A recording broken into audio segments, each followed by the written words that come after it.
Good morning students, welcome back to another video. We are going to study the chapter number 4 agriculture. आज हम आगे बात करते हैं टाइप्स ऑफ फार्मिंग की।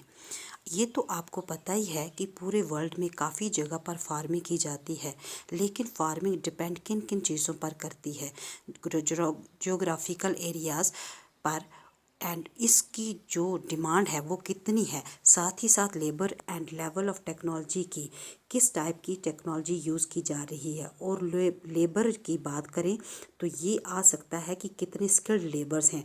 फार्मिंग को आप दो तरीक़ों से डिवाइड कर सकते हैं, subsistence farming and commercial farming. Number 1 is subsistence farming. Subsistence farming के अंदर सिर्फ फैमिली की नीड्स को पूरा किया जाता है। इतनी ही फार्मिंग की जाती है कि फैमिली की नीड पूरी की जा सके, यानी फैमिली का पेट भर सके, या फिर ये कह लो कि उनका गुजर बसर हो सके। और इसके अंदर लो लेवल ऑफ टेक्नोलॉजी को यूज़ किया जाता है, मतलब टेक्नोलॉजी तो बिल्कुल ना के बराबर ही यूज़ होती है। और हाउस होल्ड लेबर होता है। हाउस होल्ड का मतलब है कि फैमिली के जो मेंबर हैं वही इसमें हार्ड वर्क करते हैं क्रॉप्स को ग्रो करने में, और इसका जो आउटपुट होता है बिल्कुल स्मॉल होता है। सबसिस्टेंस फार्मिंग को आप क्लासिफाइड भी कर सकते हैं intensive subsistence and primitive subsistence farming. सबसे पहले पढ़ते हैं इंटेंसिव सबसिस्टेंस फार्मिंग। ये एग्रीकल्चर होता है जो कि फार्मर्स होते हैं, ये स्मॉल प्लॉट ऑफ लैंड को कल्टीवेट करते हैं, मतलब जो क्रॉप है वो स्मॉल प्लॉट पर ही ग्रो की जाती है, जिसमें सिंपल टूल्स को यूज़ किया जाता है, लेकिन जो लेबर होता है वो ज़्यादा लगता है। अब जैसे कि ये वर्ड है इंटेंसिव, इसका मतलब क्या है? Hard work. मोर लेबर का मतलब है क्या हुआ कि हार्ड वर्क, तो यहाँ से आप रिलेट कर सकते हैं दो चीज़ों से। अब यहाँ की जो क्लाइमेट है, यहाँ पर अच्छी मात्रा में सनशाइन मिलती है, जो सॉइल है वो बिल्कुल फर्टाइल होती है, तो इसी वजह से क्या होता है कि जो स्मॉल प्लॉट है इसी पर एनुअली एक क्रॉप से ज़्यादा क्रॉप्स उगाई जा सकती हैं।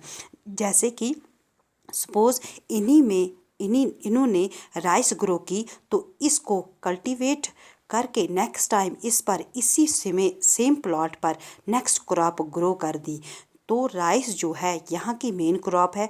और अदर क्रॉप्स कौन कौन सी ग्रो की जाती हैं यहाँ पर, जैसे वीट, मेज, pulses, oil seeds. Intensive subsistence agriculture जो है यहाँ पर ज़्यादातर प्रैक्टिस किया जाता है साउथ ईस्ट। नेक्स्ट पढ़ लेते हैं प्राइमेटिव सबसिस्टेंस एग्रीकल्चर। इसके अंदर क्या इंक्लूड होता है? Shifting cultivation and nomadic herdings. सबसे पहले शिफ्टिंग कल्टीवेशन कहाँ पर प्रैक्टिस की जाती है? Shifting cultivation thickly forested areas में, मतलब घने जंगलों के एरियाज़ में कल्टीवेट की जाती है, जैसे कि Amazon basin, tropical Africa, parts of south east Asia and north east India. यहाँ पर हैवी फॉल होने की वजह से यहाँ पर वेजिटेशन हरी भरी रहती है। जो ये एरिया है, क्योंकि हैवी रेनफॉल होती है, तो यहाँ पर क्विक रीजनरेशन वेजिटेशन देखने को मिलती है। प्लस यहाँ पर कल्टीवेशन होती है कैसे, अब इस बात पर हम बात करते हैं। जैसे कि एक प्लॉट ऑफ लैंड जिसको क्लियर कर लिया जाता है। कैसे क्लियर किया जाता है? यहाँ पर जो ट्रीज़ उगे हुए होते हैं उनको गिरा दिया जाता है, यानी काट लिया जाता है, और फिर उन ट्रीज़ को जला दिया जाता है, और फिर एशेस मतलब राख निकल आती है। वो राख मिट्टी के साथ मिक्स हो जाती है। जब राख सॉइल के साथ मिक्स होती है तो सॉइल उसके साथ फर्टाइल हो जाती है।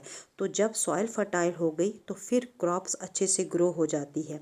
तो यहाँ पर कौन कौन सी क्रॉप ग्रो होती है, जैसे मेज, यम, पोटैटोज़ एंड कैश्यूज़। अब अगर सॉइल की फर्टिलिटी लूज़ हो जाती है तो उस लैंड को छोड़ दिया जाता है। इसलिए छोड़ दिया जाता है ताकि वो सॉइल कुछ सालों तक अपनी फर्टिलिटी दोबारा से फिर रिस्टोर कर सके। तो फिर कल्टीवेटर उस लैंड को छोड़ के दूसरी लैंड पर चले जाते हैं कल्टीवेशन करने के लिए, और इसीलिए इसे शिफ्टिंग कल्टी। नेक्स्ट पढ़ लेते हैं नोमैडिक हर्डिंग्स।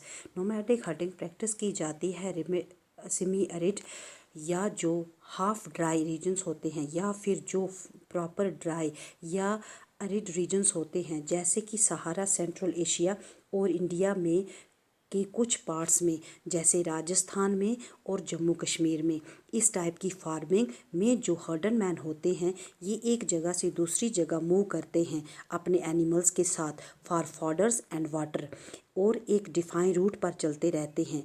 अब ये इन एनिमल्स को अपने साथ रखते हैं, जैसे शीप, कैमल, याक एंड गोट, ये इनके कॉमन एनिमल्स हैं जिनको ये रेयर करते हैं। अब ये जो एनिमल्स हैं ये इनको क्या प्रोवाइड करते हैं, ये इनको मिल्क, मीट, वूल, हाइड्स और अदर प्रोडक्ट्स जो हर्डर को मिलते हैं और उनकी फैमिलीज़ के लिए यूज़फुल होते हैं।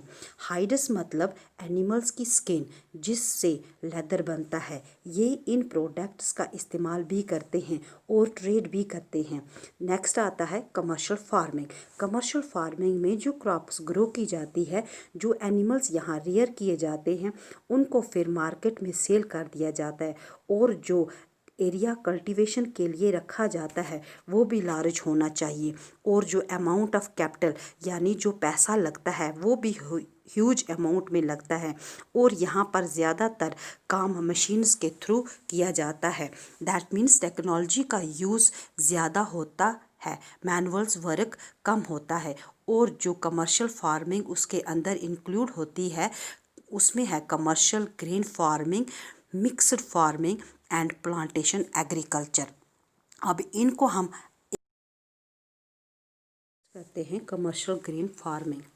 कमर्शियल ग्रेन फार्मिंग के अंदर जो क्रॉप्स ग्रो की जाती हैं वो कमर्शियल पर्पस के लिए होती हैं, जैसे कि वीट एंड अमेज।